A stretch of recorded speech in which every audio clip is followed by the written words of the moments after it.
साहेब बंदगी सतनाम। बंदगी मेरे सतगुरु कबीर साहब को बंदगी। बंदगी धनी धर्मदास साहब को बंदगी। बंदगी गुरु भीखा साहब, मलुकदास साहब, गरीबदास साहब, रेवीदास साहब, अचलूराम साहब, दादूदास साहब, बन्नानाथ साहब, मेरे सतगुरु विशनदास साहब, मेरे सतगुरु प्रागदास साहब, मेरे सतगुरु हृदयदास साहब, सर्वे संतों को बंदगी, सकल हंस को बंदगी, साहेब बंदगी सतनाम। प्रथम तो मेरे तरफ से आप सभी भाइयों को हार्दिक शुभकामनाएं दीपावली की। और इस शुभ घड़ी पे आज जो विषय हम उठाएंगे, जिस विषय पे आज हम बातचीत करेंगे, जिस विषय पे हम ज्ञान चर्चा करेंगे, वो विषय है, देखिए दीपावली के दिन क्या होता है, हम हर घर में एक दीप जलाते हैं, ज्योति करते हैं, ठीक है। तो हमें इसी विषय पे आज बात करना है कि भाई ज्योति क्या है। हम एक दिया घर में जला देते हैं, ठीक है, और उसकी ज्योति से हम अपने पूरे घर को, पूरे मोहल्ले को, पूरे गांव को हम जो है दियों से सजा देते हैं और अपने हर एक आंगन को महका देते हैं दियों से और ज्योति कर देते हैं। तो हम ज्योति को समझना है। प्रथम तो ये कार्य होता क्यों है, इस पे हम विचार करेंगे। तो सत्संग शुरू करने से पहले मैं आपसे निवेदन करता हूँ कि सत्संग को पूरी सुनिएगा, जैसे आप सत्संग को सही से समझ सकें, और सत्संग को ज़्यादा से ज़्यादा शेयर करें, जैसे सभी सत्य का लाभ ले सकें। और मैं आपसे निवेदन करता हूँ कि सत्संग को एक से सुने, एक से भी पीछे जाएं। आप चैनल को ओपन करें, उससे पीछे आप जैसे जाएंगे तो आपको मालूम होगा कि मैंने जहाँ से नंबरिंग दी है उससे पहले भी कम से कम 60-70 सत्संगें की हैं। आप जाके प्रथम वो सत्संगें सुनी, वहाँ से जब तक आप एक से सत्संग नहीं सुनेंगे तब तक आप नहीं समझ सकते इस ज्ञान को। क्योंकि सद्गुरु के सत्य ज्ञान को, सद्गुरु के उस सत्य मूल ज्ञान, उस परम ज्ञान को अगर समझना है, अगर अपने आप को जानना है, तो आपको प्रथम सत्संग से ही सुनना पड़ेगा। क्योंकि प्रथम सत्संगों में मैंने बारीकियों से जो भेद है वो सारे बताए हैं, तो उनको जाके आप सुने। तो हम अपने सत्संग को शुरू करते हैं। देखिए दीपावली का अवसर जो होता है वो होता है कि भाई कहते हैं कि रामचंद्र जी 14 साल वनवास काट के जब घर आते हैं तो उनकी खुशी में और दीप जलाते हैं। तो ये परंपरा चलती आ रही है, लेकिन इस परंपरा में हमने कभी भी ये विचार नहीं किया, जो परंपरा चलती आ रही है, कि भाई हमने उनकी आने की खुशी में हम दीप जलाते हैं, लेकिन कभी भी हमने अपने आप का दीप नहीं जलाया। एक तेल का बाटी की एक दिया लिया और उसको जला दिया और हमने कह दिया कि भाई हम खुश हो गए और परमात्मा को हमने खुश किया है, उनकी खुशी की है। ऐसा बिल्कुल ही नहीं है ये। हाँ, ऐसा करना चाहिए, परंपराएं कभी नहीं छोड़नी चाहिए। जो परंपराएं चलती आ रही हैं, मैं ऐसा नहीं कहता कि आप नहीं करें, ये तो अच्छी बात है, लेकिन मेरा कहने का अर्थ है कि इसके साथ अपने घट का को भी उजाला करें, अपने घट के अंदर भी उजाला करें। घर में जैसे उजाला कर रहे हैं, तो आप अपने घर, जो आपका अपना घर है, जो आपका अपना घट है, उसके अंदर भी उजाला करें। और उसका उजाला तब होगा जब आप सद्गुरु की खोज करेंगे, जो आपको परम ज्ञान देंगे, जो आपको उस सत्य का ज्ञान देंगे,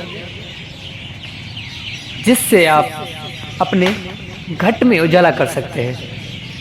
देखिए धर्मदास साहब के पंथ में आज क्या हो रहा है, वो क्या कर रहे हैं कि आटे का या चावल का चौका बनाते हैं, ठीक है, और उनमें जो भी कार्य होता है वो सारे कार्य करते हैं। कहते हैं कि साहब ने हमें कहा है कि भाई चौका बनाना है, आरती करनी है, ये करना है, वो करना है, लेकिन साहब ने ये भी कहा है कि घट का चौका करो जी अलग। लेकिन इस बात को वो मानते नहीं है, इस बात को वो नहीं मानते। वो नहीं कहते कि भाई घट का चौका, वो समझते हैं कि चौका जो है सिर्फ और सिर्फ ये चावल से बना हुआ चौका यही है, लेकिन घट के चौके को वो नहीं समझते। भाई अपने चौके, अपने घट के अंदर देखें, वो चौका आपके अंदर ही है। चौके में 16 खंड बनते हैं, उसका क्या अर्थ है? चौका है क्या? ये सारे भेद हैं। जब तक आप ये भेद नहीं समझ सकते तब तक आप चौके को नहीं समझ सकते। नारियल है, उसका भी भेद है। साहिब ने ये सारे भेद बताए हैं, लेकिन क्या हो रहा है, हम साहिब के उस बताए भेद पे तो नहीं चले, लेकिन उसी देखिए साहिब के 2 प्रकार के ज्ञान है, एक जगत ज्ञान, एक मूल ज्ञान। जगत ज्ञान में ही छुपा हुआ मूल ज्ञान है, उसको हम नहीं समझ रहे। साहिब की बानियों का, साहिब का जो ज्ञान है वो उसके 2 अर्थ निकलते हैं। संत उसे अपने विचारों से देखता है, अपने विवेक से देखता है, अपनी जागृति से देखता है। और इसी प्रकार आज के जो भूले हुए हैं, जिसको कुछ पता ही नहीं है, जिनको खुद को सच्चा सद्गुरु नहीं मिला, वो क्या हमें ज्ञान दे सकते हैं? ठीक है, तो वो क्या करते हैं, उसी बानियों को गलत अर्थ करते हैं। ठीक है, जैसी उनकी अपनी बुद्धि होती है। तो हमें अपने घट के अंदर उजाला करना है, उस परम सत्य को प्राप्त करना है। और जब तक हम अपने आप को नहीं जान सकते, देखिए सबसे बड़ी खुशी तो हमें अपने आप को जानने में मिलनी चाहिए, तब ही हम उस परम आनंद को प्राप्त कर सकते हैं। हम रामचंद्र जी जब 14 साल वनवास काट के आते हैं तो उनके लिए तो खुशी करते हैं, लेकिन अपने लिए नहीं करते हैं। क्यों नहीं? आप अपने आप को प्राप्त करें, अपने आप को जानें। जब तक आप अपने आप को नहीं जानते तब तक आपके घट का उजाला नहीं होगा, जब तक आपके हृदय की ज्योति नहीं जलेगी। अब ज्योति का अर्थ ये नहीं है जो प्रकाश आपको नजर आ रहा है, जो अनेकों, कोई सूरज का प्रकाश बोल रहा है, जो अलग अलग कलरों का, अलग अलग रंगों का, किसको लाल रंग का नजर आ रहा है, किसको हरे रंग का, किसको किस रंग का। अब जो रंगों में उलझा हुआ है, उन्हीं ज्योतियों को देख देख के समझ रहा है कि भाई इसी की साहिब परमात्मा बात कर रहा है। साहिब इसकी बात नहीं कर रहा है, साहिब जागृति की बात कर रहा है। साहिब जिस ज्योति की बात कर रहे हैं, ज्योति का अर्थ सिर्फ ये नहीं होता कि भाई एक नूर, एक रोशनी। ज्योति का अर्थ होता है जागृति। आप जागृत हो गए हो, और आप जब तक जागृत नहीं होते तब तक आपका घट का चौका कभी भी नहीं जल सकता।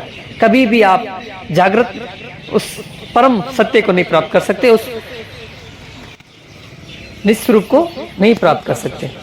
तो सत्संग करने का सिर्फ मेरा आज का सिर्फ यही भाव था कि भाई आपको ये समझाना कि अपने आप को भी, जैसे आप घर में एक दिया जला के घर को रोशन कर रहे हो, इसी प्रकार अपने आप को भी रोशन करें।